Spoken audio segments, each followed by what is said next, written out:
In the interest of getting as much discussion in as possible, I'm going to keep any remarks and introductions short, as has been tradition before me. So, of course, in this final panel, we hope to build on the conversations of the first two and to discuss how notions of progress and value embedded in scientific research, as they were discussed in panel one, and the opportunities for ethical deliberation involving broad constituencies and alternate framings, as they were discussed on panel two, meet and are navigated and settled in the public policy sphere, as Carrie put it, where the rubber meets the road. We also hope to discuss the role of journalism in constituting a public realm of discourse and serving as a fourth estate that frames issues of science and policy. So I'm going to introduce the speakers briefly in the order in which they will speak, and then we'll get going. So Maria Millan is the president and CEO of the California Institute for Regenerative Medicine, or CIRM. Under her leadership, CIRM has generated a robust and growing portfolio as a patient-centric funder, partner, accelerator, and de-risker for over 1,000 projects in basic, translational, and clinical research, as well as infrastructure and education programs. She joined CIRM in 2012 and led the implementation of CIRM's unique acceleration model, the formation of infrastructure to support translational and clinical research, and the growth of CIRM's clinical stage portfolio. She took on the role of president and CEO in 2017. Derek Thompson is a staff writer at The Atlantic, where he publishes the newsletter Work in Progress on science, tech, and culture. He's founder and host of the news podcast Plain English and the previous host of the podcast Crazy/Genius, which won the 2020 Publisher Podcast Award for Best Podcast of the Year. He's also a news analyst with NPR, where he appears on the national news show Here and Now and is a contributor to CBS News. Sheila Jasanoff is Forsheimer Professor of Science and Technology Studies at the Harvard Kennedy School. She explores the role of science and technology in the law, politics, and policy of modern democracies. In addition to being the director of the Global Observatory for Genome Editing, which she mentioned in her remarks this morning, she founded and directs the STS program at Harvard, where she also formed the Science and Democracy Network. Previously, she was founding chair of the STS department at Cornell. Okay, so we'll start with Maria. Thank you very much. I wrote some notes because, as I said earlier, these questions first required some translation for me to figure out how to answer them. So I'm going to we had some guiding questions, and I'm going to read the questions and then, just given. I think providing CIRM as a model, perhaps, of how some of these questions could be answered or some approaches. So I hope that that's helpful as a starting point for some of these conversations. So the first question is, how do visions and norms of scientific progress inform, encourage, or constrain democratic governance of science? And so I'll submit that CIRM could be considered an example of democratic governance of science, and I'll explain why that is. Our CIRM's mission is currently to accelerate stem cell and regenerative medicine, which is stem cell and genomics medicine related research, to deliver transformative treatments to patients with unmet medical needs to a diverse Californian world. And so every single word in that is something that we embody in our programs.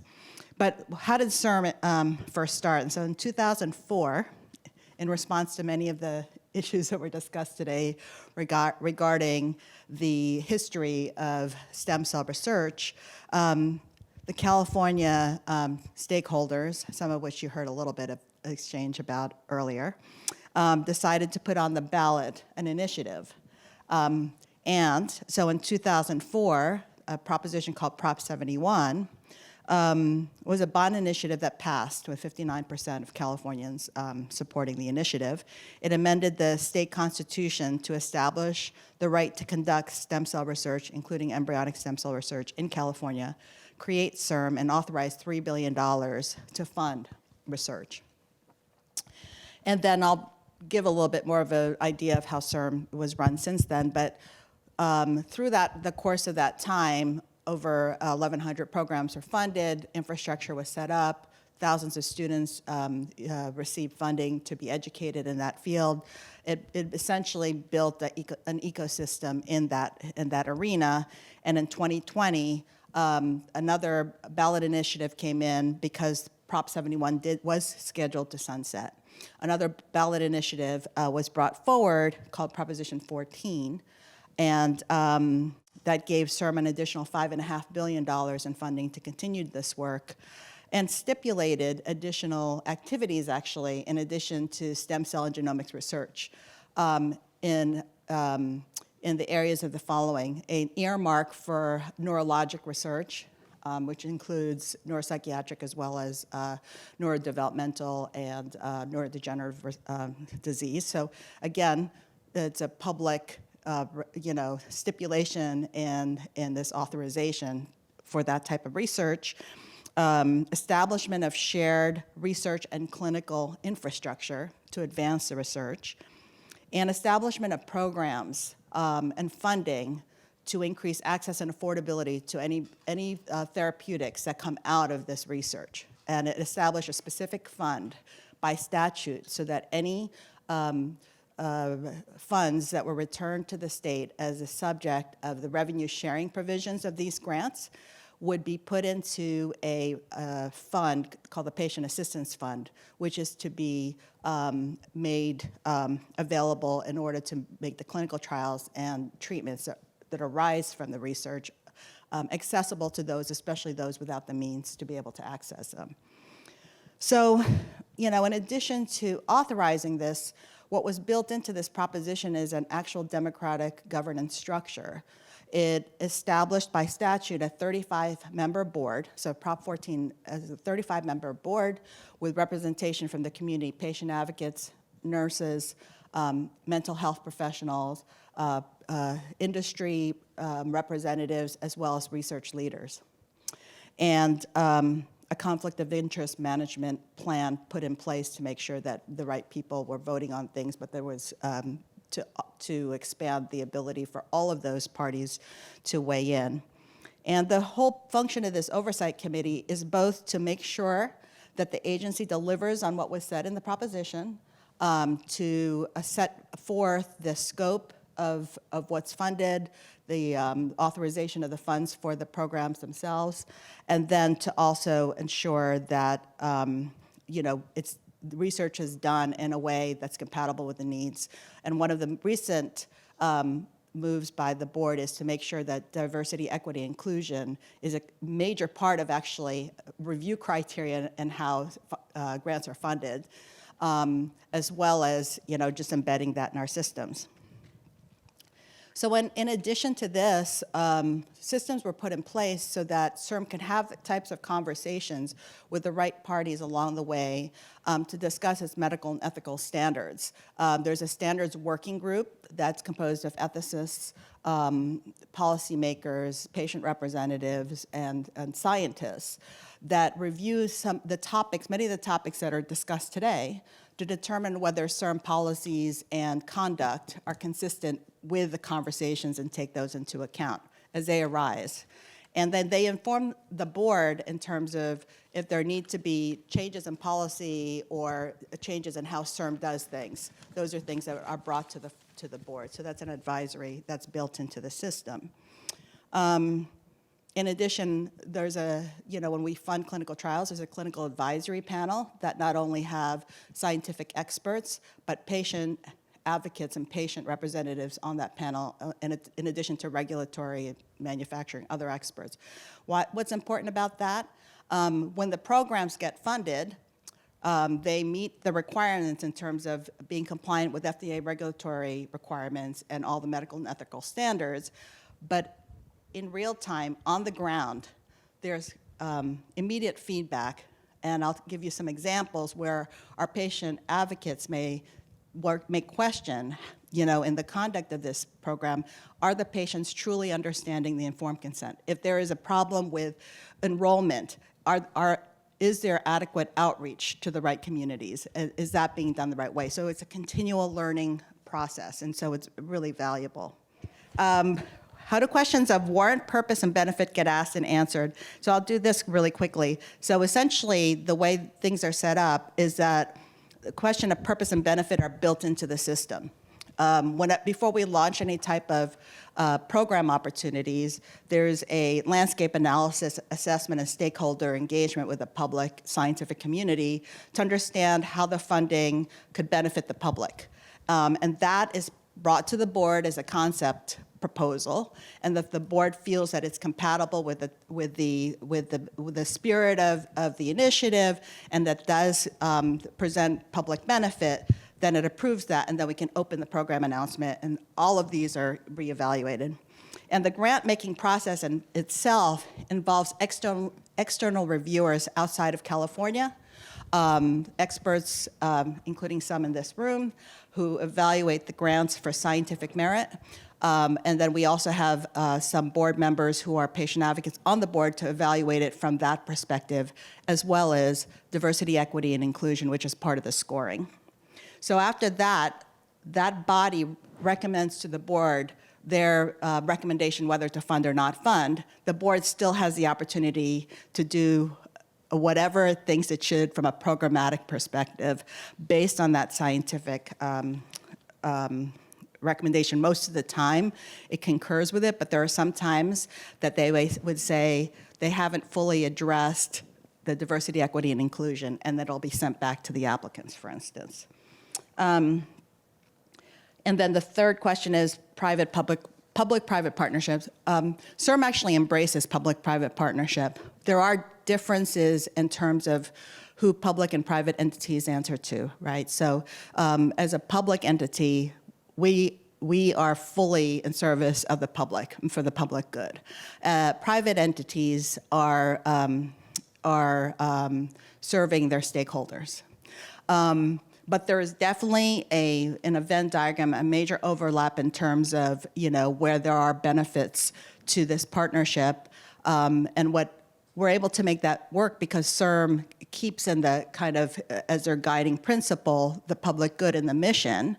And by doing so, they do things that the private sector doesn't do. We de-risk programs early on when there's not enough data, for instance, for investors or other entities to fund the program, and then they can take it on later on. Or there may be cases, as Matt brought up, where there are corporate decisions based on whatever it is, business decisions or the economy, where they let go of programs that have potential benefit to patients. And then CIRM can fund the academic centers to continue that work. Also, CIRM funds infrastructure that not a single entity would probably fund, but they benefit from, such as setting up clinical networks that are specialized in cell and gene therapy. Anyway, I'm going to stop there because I think we'll have an opportunity for more specific questions. Thank you so much. Thank you. Thank you very much. Okay, so we'll move right on to Derek. Hi. I think I might be unique in the room in that approximately 99.5% of everything that I know about synthetic embryos I learned in the last 6 hours. That makes me potentially, you might say, a typical member of the media, constantly parachuting into issues in which I know nothing and then digging myself out of ignorance. I think there's, as a result, what I want to give you here is not the gift of fake intelligence, but actually the gift of ignorance, the understanding that when scientists are trying to make their ideas alive in the world, they are dealing with a public and a media and a government that is, by definition, less expert than they are. And scientists cannot necessarily always control the language that the public uses to understand their breakthroughs. So, one way that I think I can imagine, say, maybe a cable news host summarizing what we learned this morning, especially from the most important slides in Dr. Hanna's work, is that we're talking about a future in which someone who needs a liver transplant will have some skin scraped from them. A scientist will turn those skin cells into a stem cell. A embryonic clone will be grown in a lab of that sick patient, from which will be harvested liver cells that will be turned into a liver that the now dead embryonic clone will essentially have donated his or her self, essentially.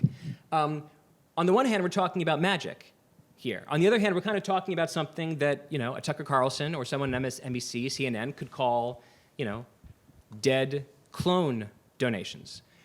This is the language that is going to be used by the public in assessing the breakthroughs that happen in labs. It's not going to be smart. It can't be as smart as the experts from which it comes. It's going to be this kind of slightly dumbed down, but hopefully somewhat realistic vocabulary. And it's important, I think, to say that scientists cannot control the vocabulary into which audiences, the vocabulary of the audiences that they're reaching. And it's just an important thing to think about when we're thinking about the moral limits, because the moral limits are partially delineated by the vocabulary that's chosen by the people. I was thinking about the concept today of the ways that the media often treats scientific revolutions. I feel like we very often break into this utopia versus dystopia view. These are easy questions to ask with the future of science. What if everything goes terribly, dystopia? What if everything goes perfectly, utopia? The future's, it could be Schrodinger-esque. It could be quantum in its superposition of utopia and dystopia simultaneously. But it's also typically neither of those. What often happens, it seems to me, is that there's other more important questions that we could ask that we don't ask. One important question, for example, could be, what if this just doesn't work? Or what if this only works like 85%-ish? Like, no one was asking those questions of something like, let's take a technology at random, self-driving cars. The future of self-driving cars was discussed like this. What happens when self-driving cars take over the road? What are all the best things that happens? And then what about all the taxi drivers that are replaced? What about all the drivers that lose their jobs? Driving a car in America happens to be one of the most common jobs that a man holds in the country. This was a statistic that happened before Uber was a larger part of the workforce. What are the jobs it's going to replace? It turned out what happened is self-driving cars solved like 89, 98% of the problem, but couldn't get the last mile problem, such that there are very few self-driving cars on the road today. The other question that is often, I think, really important to ask on our perspective, and this again goes to the questions of limits, is what if this works out in such a way that it creates other problems? That's like the optimistic realist view. What if this succeeds, but by virtue of success, we exchange the matrix of problems that we have today for the matrix of problems that happens in the world that this bequeaths us? And for that, I was thinking about, and I was writing this down, the concept of IVF. You take IVF. There was this dystopian view. We're going to get Frankenstein babies, or some evil genius is going to steal into the lab and take all the sperm and take all the embryos. But in fact, what happened was it just kind of worked. And in fact, it just kind of worked so well that it reduced the costs for middle and high income couples to delay childbirth. And in simple economics, if you reduce the cost of any good that's desired, you get more of it. So the average age of childbearing in the country rose and rose and rose for many reasons, not just IVF. And now demand for IVF has doubled in the last 10 years, and there's a supply problem and a price problem and an insurance question. This is not dystopia, this is not utopia. This is just the real world. The technology worked, and we now have to deal with the matrix of problems and opportunities made possible by that working technology. The last thought that I had is I've been thinking a lot about the concept of openness and the virtue of openness. We were talking about this at lunch. When I talk to scientists, I often have heard them say, I wish that there were more journalists that wrote about science. I wish there was a broader and more open conversation about science. Well, in the last 3 years, we have had a historically broad and historically open conversation about the efficacy of synthetic mRNA vaccine using nanoparticle technology. And I would say that the outcomes of that discussion have not exactly been perfect. The US leads the world in vaccine hesitancy. The country that probably did more than any other country to develop synthetic mRNA technology also leads the world in vaccine hesitancy. That's pretty fascinating to me. And I think it goes to show that openness without institutions and openness without constraints doesn't give you a better world. It just gives you moreness. It just gives you more voices, more people who are right, more people who are wrong, more people who are conspiracy theorists, more people who are moral. It just gives you the virtue, the complex virtue, of moreness. And moreness is not what we're after. What we're after are better outcomes for humans, and arguably all animals, if you want to take the broader perspective. So I think it's important to just remember with this last point that it's good to bring in more voices into the room, but we should also be understanding of and prepared for the inevitability that more voices is going to mean more chaos and more of just about everything. So first of all, I'd like to thank Derek for coming back to the point about social media and giving one of the most concise accounts of why social media are not to be preferred over filtering voices like Derek's who write for places like The Atlantic. But before addressing some of the points for this panel, I do want to steal a moment to make a couple of statements of gratitude on behalf of the observatory. So I would really like to thank the Sanford Stem Cell Institute for having been so generous as to host us and to take advantage of Jacob Hanna's excellent and illuminating lecture, particularly for you, Derek, to allow us to piggyback this discussion. It's been an extraordinary privilege, and we're really grateful. And it's also a model, in a sense, for East-West collaboration and across different kinds of institutions. And then I'd also like to say a more internal word of thanks. So, of course, to my co-directors, Ben Hurlbut and Chris Saha, but also, and much more so in a way, to our two postdocs, of whom Andy Murray is one, and Alberto Aparicio, somewhere sitting in the darkened audience, is the other. But Alberto and Andy were the gear wheels that really made the whole thing function. And without them, we wouldn't be sitting here and wouldn't have had things to eat and drink and, all those other nice things, as well as a roof over our heads. And then, last but not least, Carrie Wolinetz, who, among the many, many hats she wears and has worn, is also an advisor to the Global Observatory Project and has been incredibly generous with her time and insights and has traveled across the country to be with us today. So this is in itself an institution, to go back to that word that is part of the discussion for this panel, is a cluster of people who are actuated by some sense of common purpose. And I think that, Derek, the point you were making about more and more without some kind of institutional guiding compass for where the collectivity is going is not worth a great deal. And this is a point that I think needs to be made. And I'm truly grateful for all of the different people who have joined us in the common purpose journey today. That said, coming back to the specific points about this panel, I want to make a point that I think has been a little bit understated, though tacitly present, that ethical concerns are not concerns that come only from the public. They come from the scientists themselves. And very often, Carrie touched on this by saying that scientists often want clear rules and don't want to be left to their own devices. I myself sit on an ethics advisory committee at Harvard and have done so for more than a dozen years.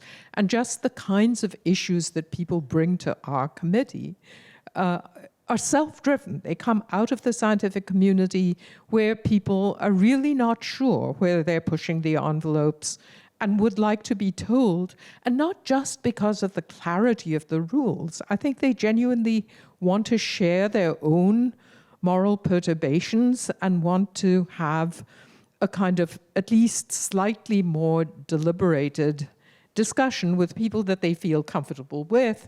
And this goes back to Ben's point about delegated versus appropriated democracy in a sense. So there are these forums that people want to make use of, possibly not for the purposes that they were constituted for, but they want to enlarge the thinking of these forums.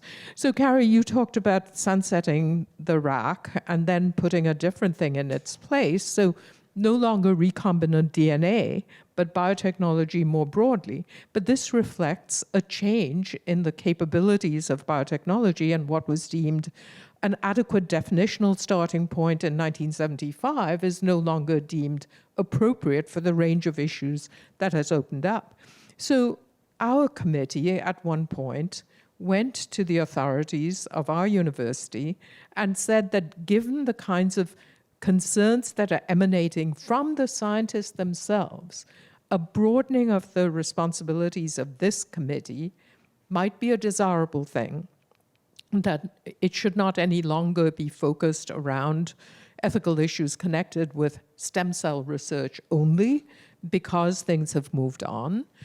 And it turned out that the university was extraordinarily reluctant to make any institution-specific moves that would put us, in some sense, ahead of the game.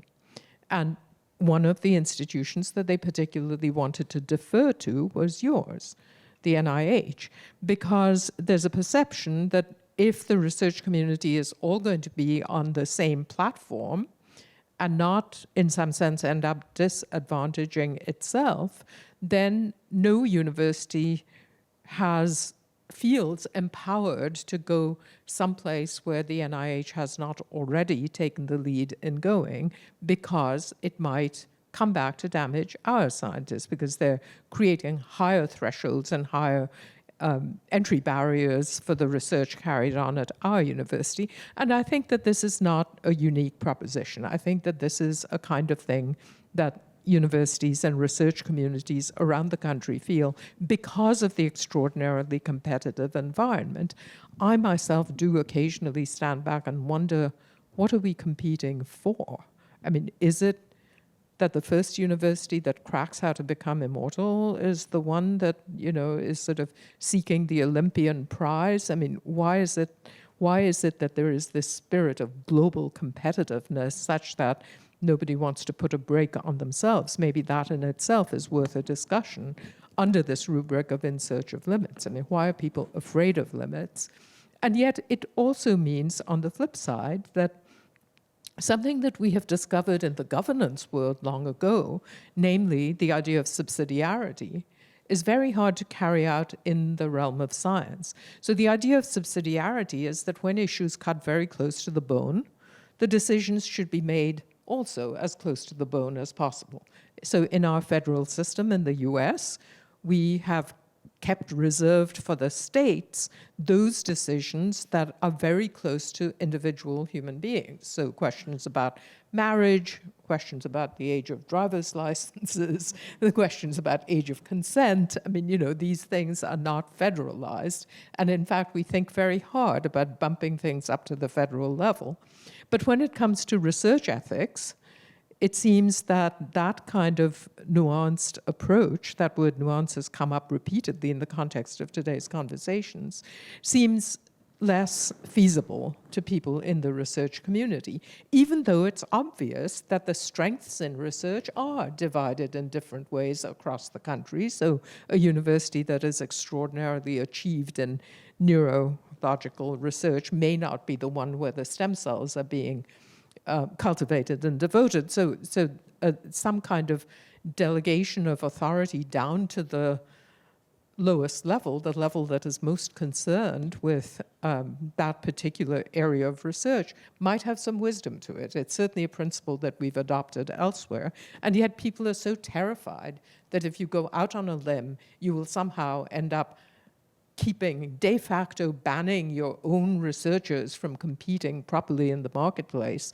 that they are really scared to be making those moves. And as a result, I think the kind of laboratory approach that we have adopted, for instance, in Rosemary's discussion about euthanasia, she said that some states have different ideas. Oregon has been a leader in that respect. So on many policy issues affecting biology and affecting lives, affecting medicine, we have allowed the states leeway.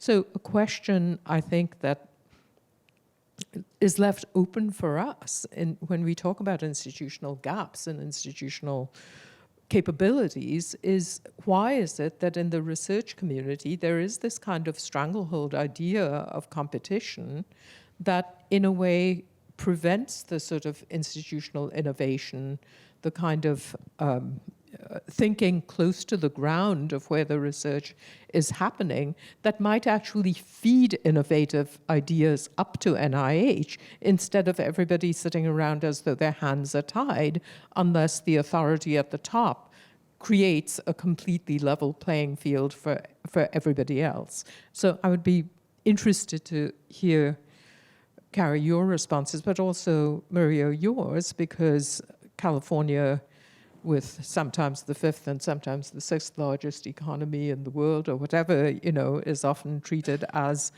an island of its own. And therefore, what you evolve in the way of democratic principles to address the first question that was put to this panel, you know, has ramifications for the rest of the country and possibly the rest of the world also. So, you know, why is the scientific community in its self-understandings, in its own ambivalence, in its own desire often to have somebody else think about the ethics along with it? Why is it nevertheless stymied by the kinds of institutional arrangements we've set up so that there are not a lot of different approaches to thinking, even about, how should a committee be structured in relation to hearing really novel questions of first impression, as one would say in the courts?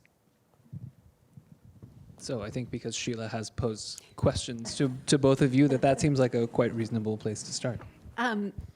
So just briefly, the question of institutional behavior is a fascinating one. You could do a whole workshop on that. But, I would just say in a nutshell, I think we were hoisted on our own petard as a community in some way. We created an ecosystem in which we had a very sharp rise for very good reason in this country, an investment in medical research in a way that has had downstream consequences for institutional behavior. We didn't have a sustainability plan, right? We poured a lot of money into institutions and then ended up with this hyper-competitive environment where, it seems like every week, a new institutional leader comes on board and says, my goal is to make our institution, in the top 20 of NIH-funded institutions, which is impossible. It's a zero-sum game, right? So, but we've created this sort of dependency in some ways as part of our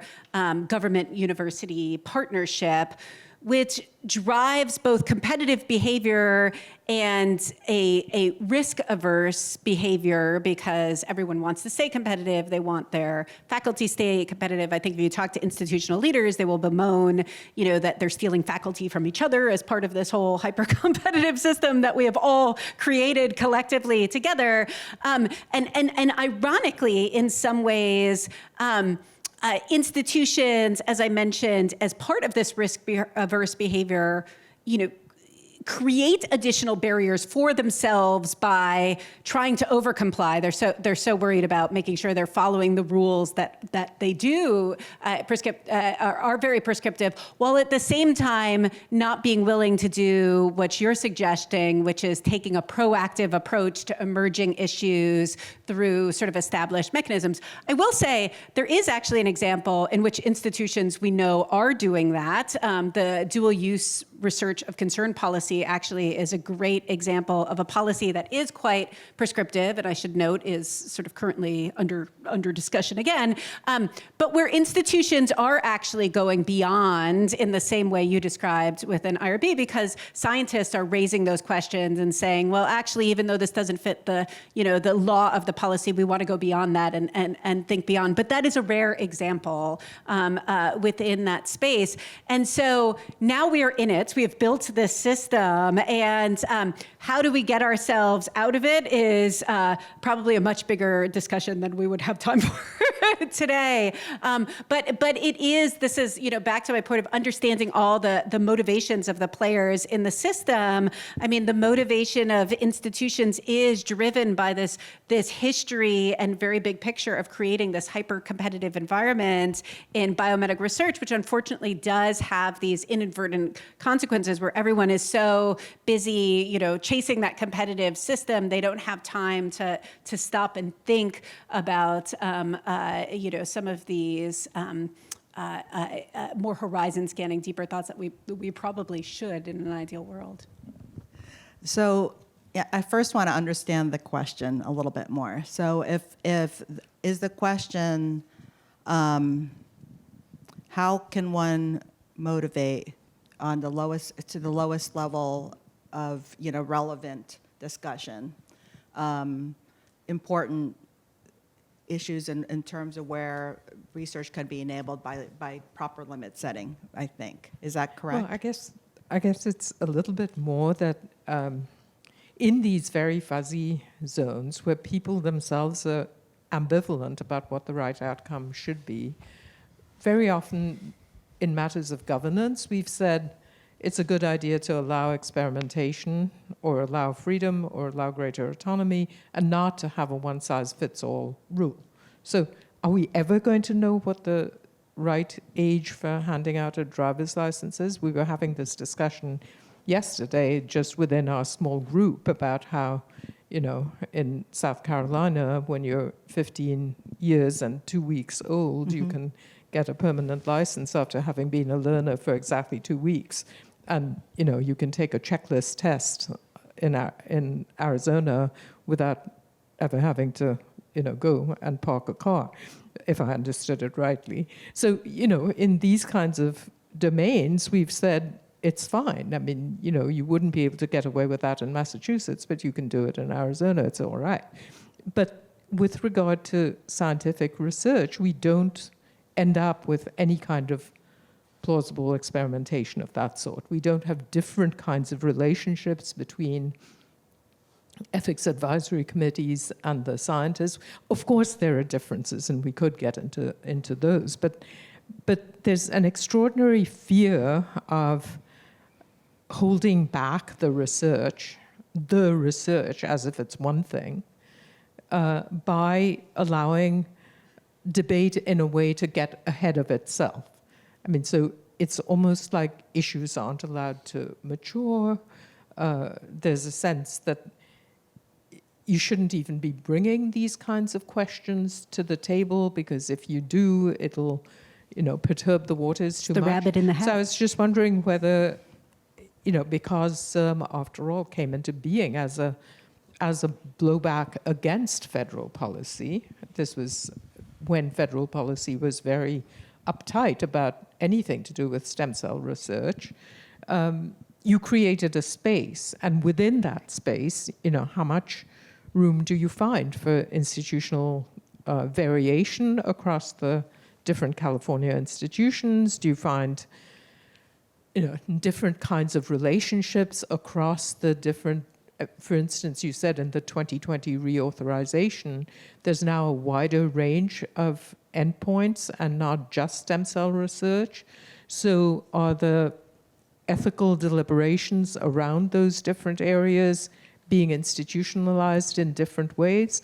I mean, so what if we looked at your experience of running a somewhat different mechanism, state-specific, over the last 18 or however many years, would one see room for institutional innovations or something that the rest of the country or the rest of the world might learn from?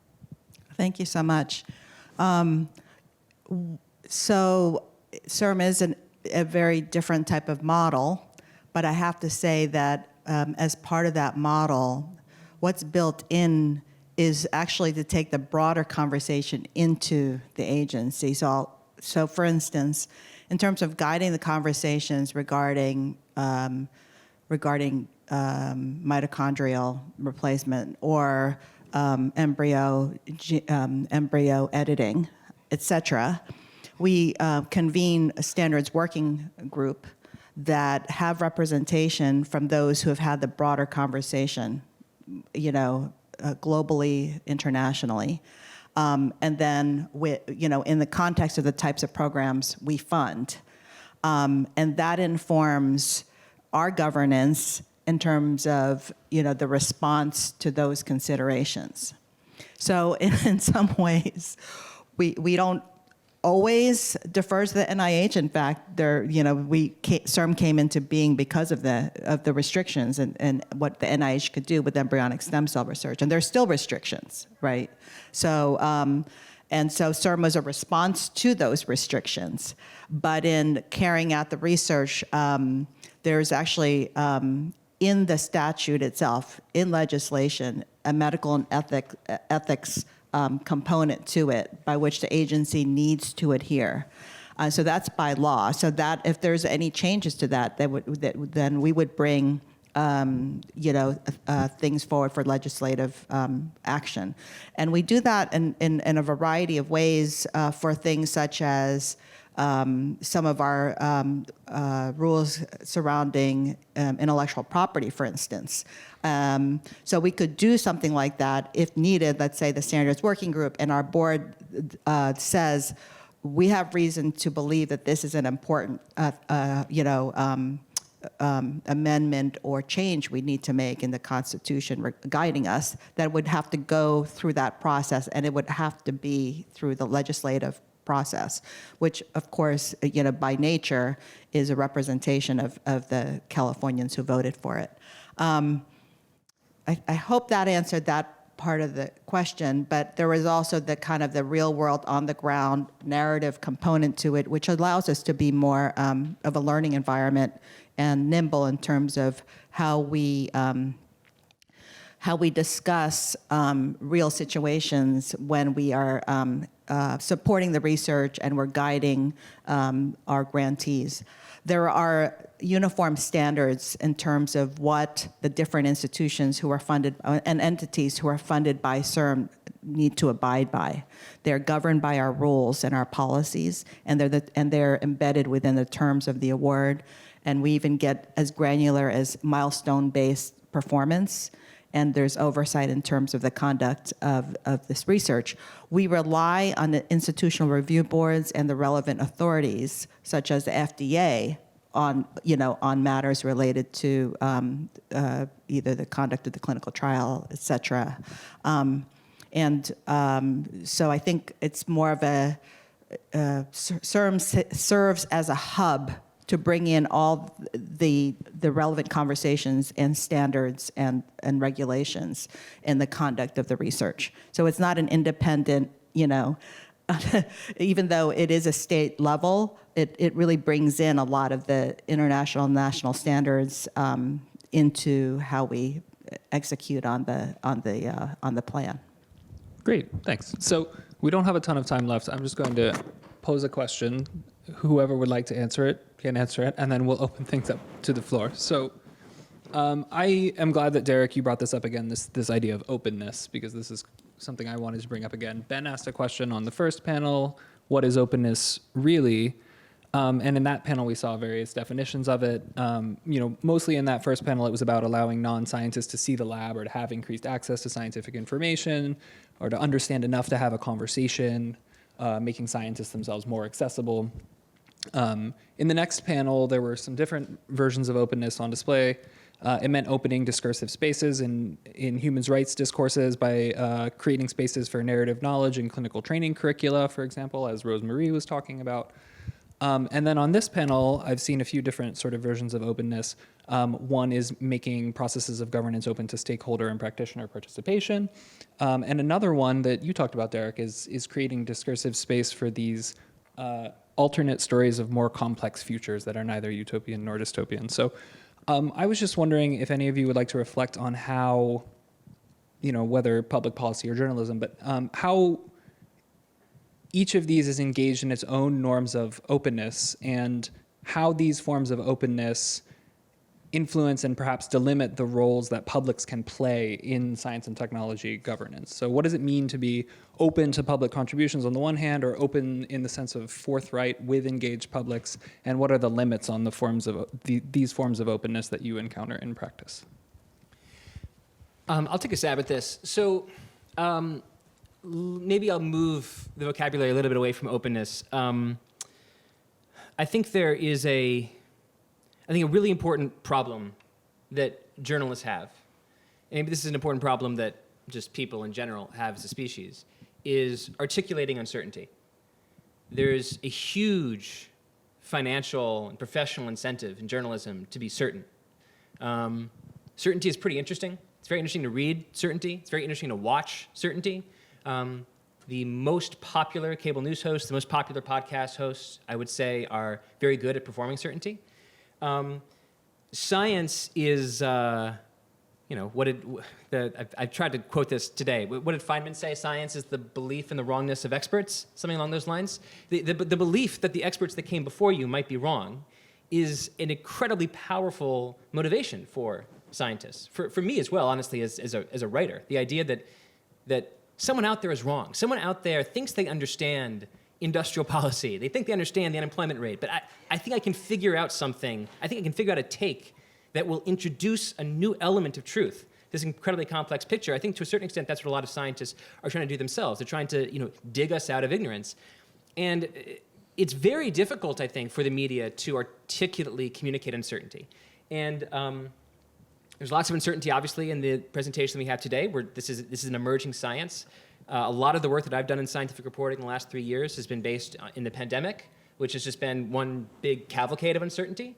And I think that both public health officials and journalists and politicians have gotten over their skis in communicating in ways that seemed certain that which was not, right? The idea that masks clearly don't work. Oh wait, actually maybe they do work. Oh no wait, actually maybe only K95 masks work when there's a decent population of people around. Like, science is just, it's complicated, I think, to communicate in an entertaining way that you're dealing with a living, breathing organism of epistemic goop, and it's constantly evolving and changing, and it's weird, and you have to. And being interesting while communicating that complexity, I think, is a huge challenge. And something it's a standard that I try to hold myself to. But making the uncertain interesting is hard. You know, it's interesting to connect this question with this conversation about human embryonic stem cells and sort of seeing that as a case study for understanding today.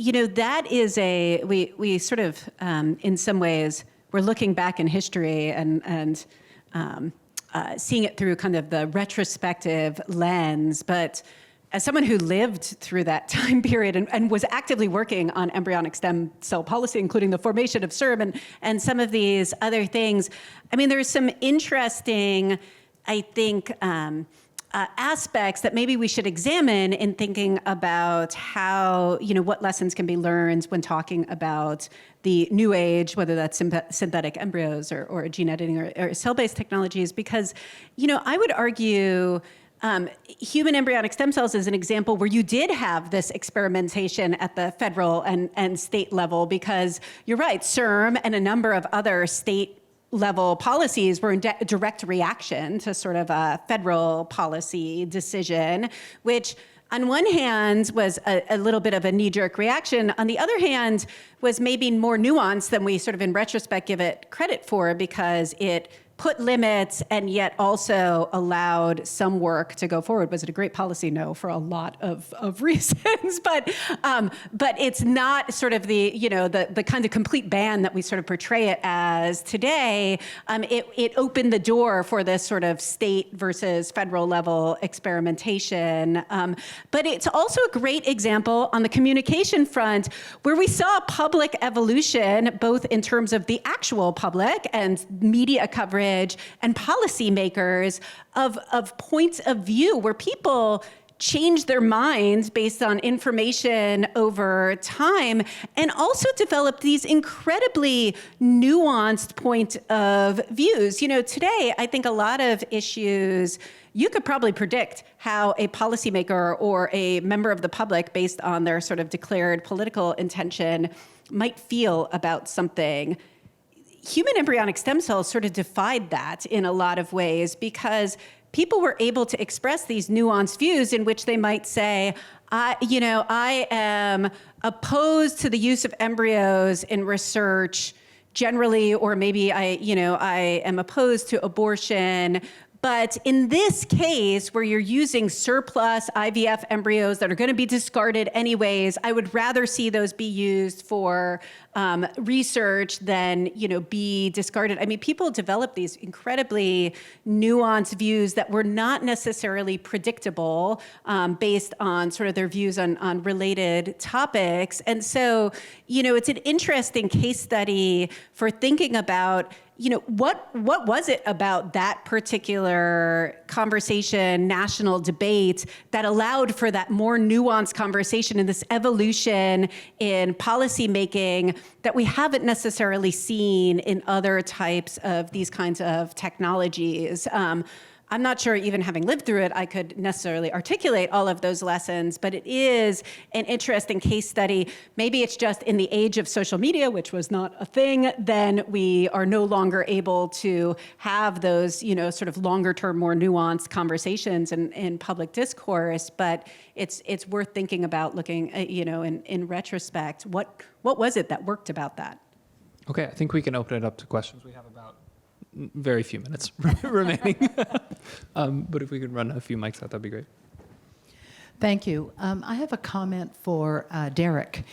I'm In the earlier panel where we were discussing cosmopolitan ethics, I didn't get a chance to say as much as I had hoped that I would be able to say about the role of journalism, particularly long-form journalism, the kind that The Atlantic, The New Yorker, and Harper's, as well as many other venues, put forward about that really ethical work of translating and making available to at least a theoretically broad public in a complex way these issues and that role in bringing the work of science and medicine that is often understood as not public into the public. And there are all sorts of great examples of this. I would have shown an image of an article that was written, I think it was December of 2000, or January of 2020, by Sarah Zhang at the Atlantic on Down syndrome in Denmark. And that was an extremely important article in laying out the ethical issues that I described very briefly in relation specifically to Down syndrome, but in terms of genetic testing and termination. And I mean, there are many, many examples of this. Gina Colada, Joe Shapiro, Ed Young, I mean, it goes on and on. And I think that being able to figure out pathways for the kinds of translation projects, if you will, that I'm talking about in journalism, especially like your concept of moreness, which is quite wonderful, to bring that into, as I had suggested, into the world of education, of curriculum development, of teaching, to think about where your conversations can structure more directly conversations and maybe policy, regulation, and practice to get those structures in better place is a good investment of resources somehow. So thank you, thank you. Thank you. And thank you for calling the Atlantic's audience theoretically broad. I agree with that general characterization. Yeah. I think that nuance at scale is hard. That's what it comes down to. Nuance at scale is really hard. Those pieces by Sarah, Ed, so incredibly high touch. They take 4 months, 5 months. They take 5 editors. They take a long, long time. Fact checkers, copywriters. So, Art, it's a huge endeavor, and yeah, nuance at scale is a tough problem, I think, for a media community to solve at large. Shall we end where we started, it looks like? Yeah. Jacob? Yeah. Just a question, perhaps might be confusing because I'm not American. I'm not based in America, but I've always baffled me in the government where the NIH, which represents the government by assumption, when you dictate a policy. And whether you're saying, well, we're going to place a moratorium on new ES derivation, or we're actually placing a moratorium on cross-species chimeric experiments. But on the other hand, there is no legislation banning that, and knowingly that this research does exist and it's going to be funded by private entities. And I wonder, what kind of message then does that send? This means it's just actually having it both ways, in a way. And this is something, very, I think to me, it's like an elephant in the room when we're talking about policy. That is it's an example, actually, of the point I was making about how hard it is to do sort of public engagement with policy, right? So, that moratorium was an attempt to do sort of horizon scanning, proactive, policy in which clearly we were approaching this. We were looking on the horizon. We saw an emerging issue. We weren't funding any of that research. So there was an opportunity to sort of say, okay, before we do this, we're gonna take a deep breath and try to do something proactive. And it was to put forward essentially what I like to think of as enforced deliberateness. An additional review was the proposed policy. There was an enormous reaction to that policy in terms of the number of comments, which has delayed, so the policy process. I think we got 22,000 comments or something like that, all of which are public, so you can go and read them. And they're a fascinating read, actually, of public perception of these issues to the point that you made about, what is the headline going to be? Because the vast majority of those comments sort of fell into two buckets. One, people who just focused on the word embryo, and so there was sort of a pro-life kind of viewpoint of don't do experiments on human embryos. These weren't human embryos, so it was a misreading of the comments. But then there was also an enormous sort of reaction to the very concept of animal-human chimeras, sort of forgetting the fact, there was a clear lack of awareness of how ubiquitous animal-human chimeras are in science and medicine, in fact, right? I mean, but there was sort of this normative reaction from the public, like, the island of Dr. Moreau, which I will say, just speaking only for myself, I hadn't anticipated that. I had lost sight of the fact that something that, as a scientist, as someone embedded in a research agency, talked about all the time, just sort of accepted, oh, well, everybody knows what a, animal-human chimera. That was incredibly, I look back now and realize, like, both arrogant and ignorant of me, and I should have expected, actually, that public reaction, and that hadn't been part of my sort of engagement strategy, because that wasn't what I was focused on. I was focused on this emerging kind of biotechnology issue, and I was like, this is great, we're being proactive, we're doing the right thing here. And so it's a good example of where the policy process, is not well equipped in some ways to think in this kind of horizon scanning way that involves public discourse, because that's not typically actually the way we do policy. We usually, a knee-jerk react, as I said, and so it's a good sort of learning experience of how we do this and how might we do it better. I don't have all the answers to that, but good to learn from. Yeah, so we are over time. None of us has all the answers, of course, so we'll have to continue these discussions. I'm certain that they will continue. I would like to thank our panelists on this panel. I would like to thank our panelists on every panel. And of course, as Sheila said, an extra special thank you to our hosts who are tolerating us being 5 minutes overtime on the last panel. Sorry. Thanks very much for coming.